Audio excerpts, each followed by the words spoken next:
Friends, it's Michelle from Little Farm in the Valley. So today we're having a cheese making day on the farm, and this is a very unique cheese and a very unique method of cheese making. So I can't wait to take you guys along and tell you all about this traditional cheese that we're going to be making today. So what we have here in front of us is a dry cottage cheese, and the way that this cheese is achieved is very, very simple. Way back when, before they had rennet, before they had all these fancy cheese cultures, people were making cheese just using vinegar or lemon juice. So if you have milk in your fridge that's getting a little bit too old to drink, all you have to do is set it out on your counter in a jar and add a splash of vinegar or a couple splashes of lemon juice. And in a couple of days, the curd will start to separate from the whey, and then you will have cottage cheese. You strain that off, discard the liquid, or do whatever you do with whey. And if you want to get your cottage cheese this dry, you would hang it up somewhere in a cheesecloth until it really, really drains and dries really well. You can keep it wetter, make all kinds of different things with it. You can do pretty much whatever you want. It is a really versatile cheese that you can do so many things with. So why would someone want to have this dry cottage cheese instead of the creamier version that you can spread and have it be more of a farmer's cheese? Well, there's also so many things you can do with dry cottage cheese. You can make pastries and pies and baked goods. You can go the savory route and make pierogies and so many things. It actually makes a good breakfast. When you take some and stir in some heavy cream and raisins, it makes a delicious breakfast. And today we're going to be making a traditional Russian cheese using these dry curds. I think the cheese has more names, but most of them I can't pronounce. So I'm simply going to call this the Russian cheese. This is what I've always known it by, and today I'll show you how to take dry cottage cheese and make it into a Russian cheese.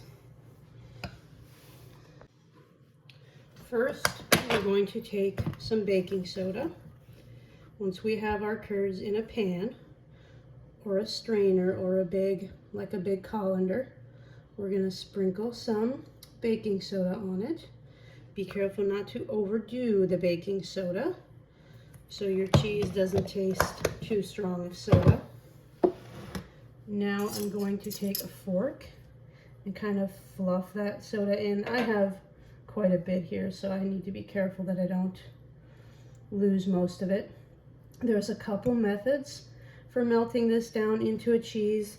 You can do the microwave version, which I usually do, but once I started doing the oven version, I actually find that the microwave version is a lot messier.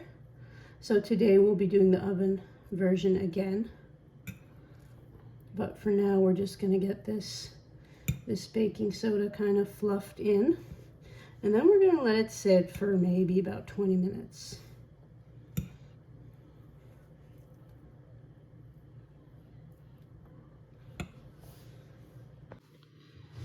So it's been about 20 minutes, and I don't know how well the camera is picking this up, but you can see some spots on here where it almost looks like the curd is frozen or has freezer burn.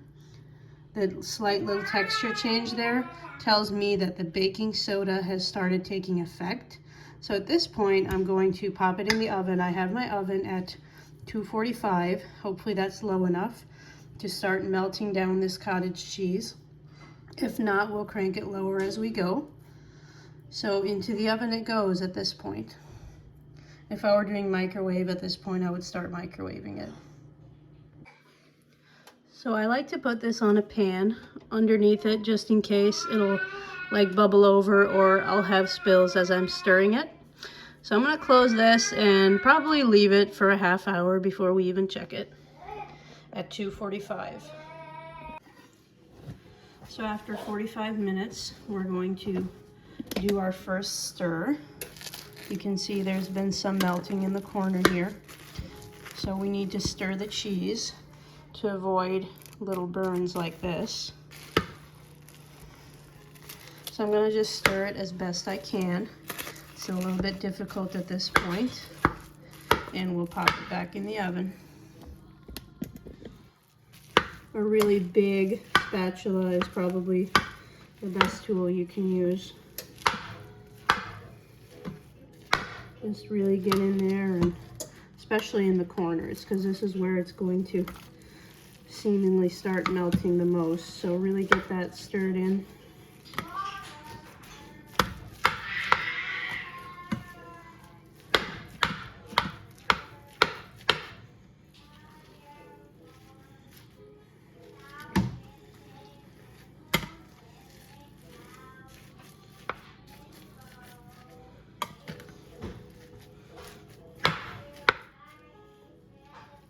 So we'll get that back in the oven.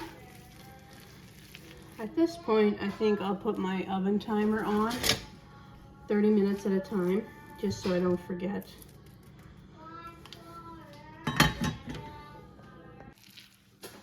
So after another 30 minutes, we've seen some significant action.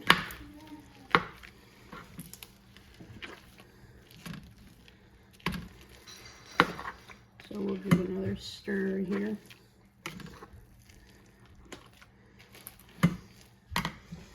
This way that you see the liquid, I may or may not drain that off. I think I'll wait and see till it's a little bit more melted. If it gets too liquidy, I might take some off, because I'm not really looking for a... So you can make this cheese in a lot of ways. You can make it super soft and spreadable, or you can make it harder. So you can just cut squares of it. And I kind of like it, not hard, but I like it semi-hard.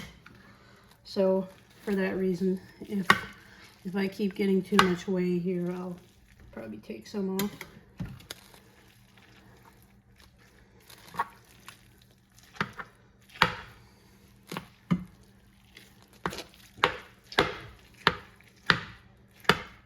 Okay, we'll pop it back in for another 30 minutes.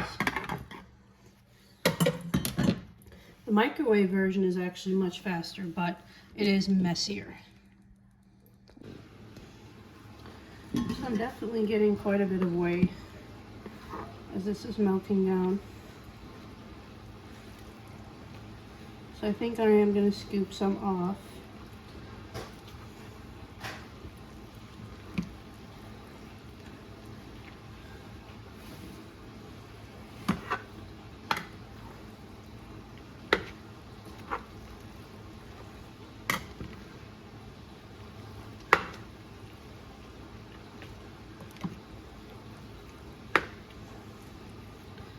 I'm just going to take a ladle and take off some whey.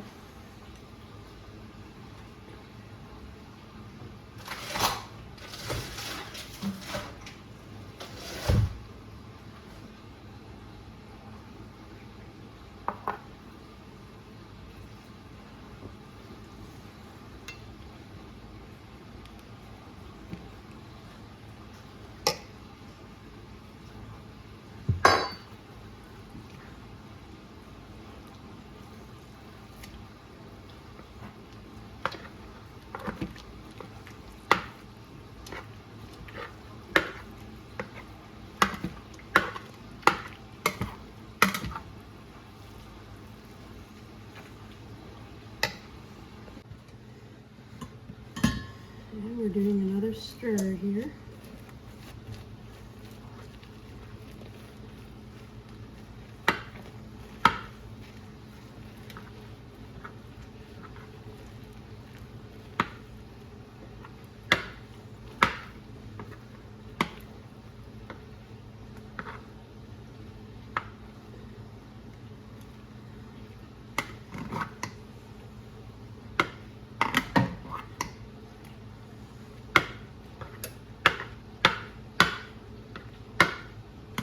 I can feel a little bit of a softness. It's still quite curdy, the texture, but I think we're slowly getting somewhere.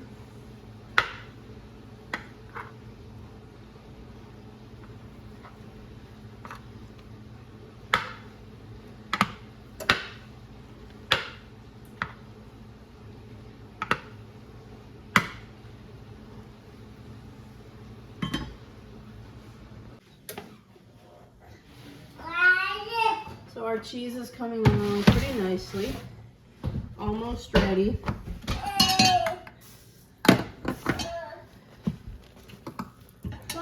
It's very hot at this point. And what we're looking for is a smooth texture.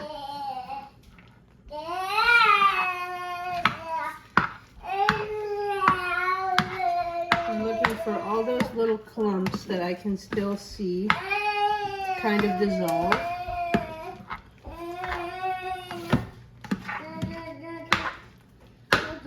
And to help along with that, I have a wire whisk that does a pretty good job at this point. Once it starts to get this soft, it helps to break those clumps up a little bit more. We might put it under there for one more 30-minute session, and then we'll start thinking about flavorings and seasonings and get our containers ready for it. But I still see more clumps than I like.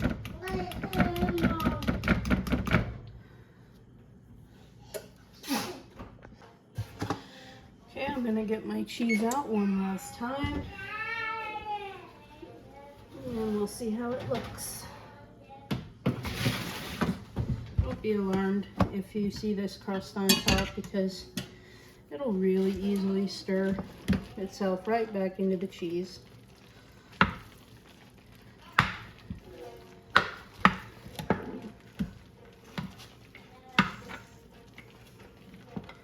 It's hot enough that it'll melt that crust right back down.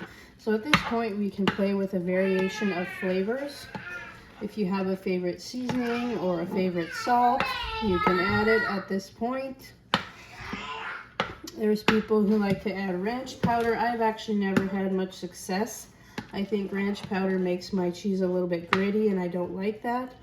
So I do the traditional way, is to put caraway seed in it. So I'm gonna do caraway seed today and some salt.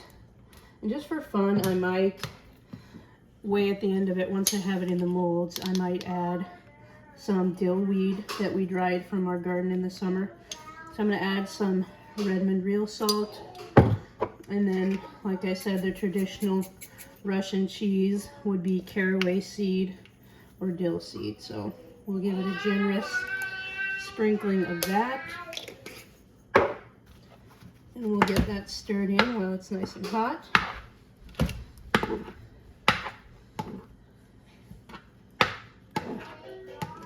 Hopefully the clumps that I was seeing have dissolved pretty well.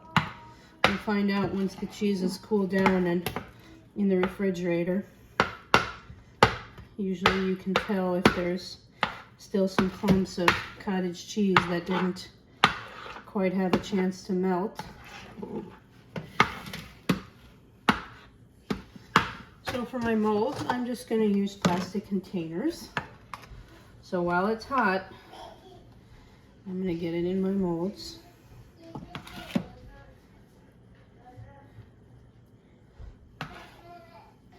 And like I said, I want to top it with some dill weed that we dried from our garden. If I can find my dill weed, I'll give it a little sprinkling on top of dill weed. There it is.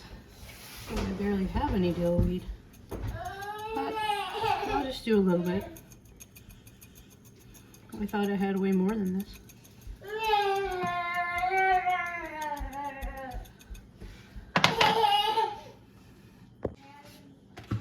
So I guess I won't be adding any dill weed on top.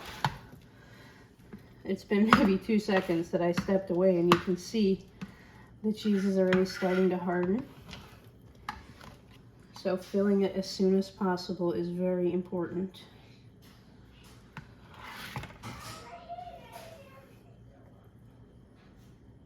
It's very sticky and messy to work with, which is why I said the microwave version always seems very messy to me. But to be honest, I kind of made a mess today too. So the microwave version though is a lot faster. But you cannot step away from that. You have to make your cheese start to finish. You can't just walk away from the microwave cheese.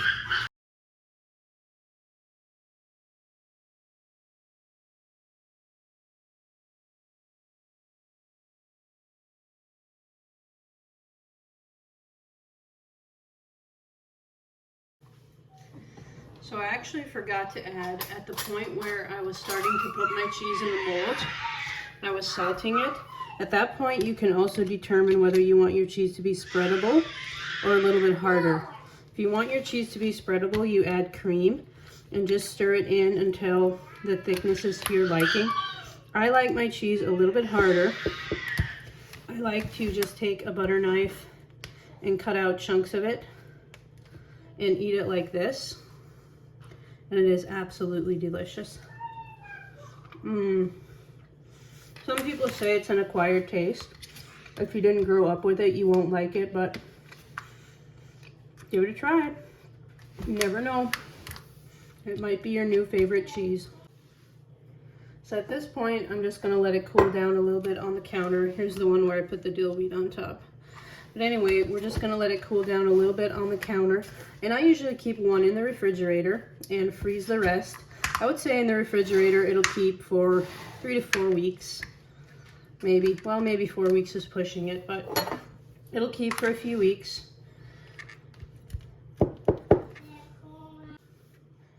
I'm going to try a little bit of this dill weed one. I would say my cheese is going to be semi-soft just from playing with it while it's cooling down. I really like the taste of that dill weed. I wish I would have had more. Well, anyway guys, thank you for watching. If you enjoyed this video, as always, don't forget to like, share, and subscribe so you never miss a video, and we will talk to you soon.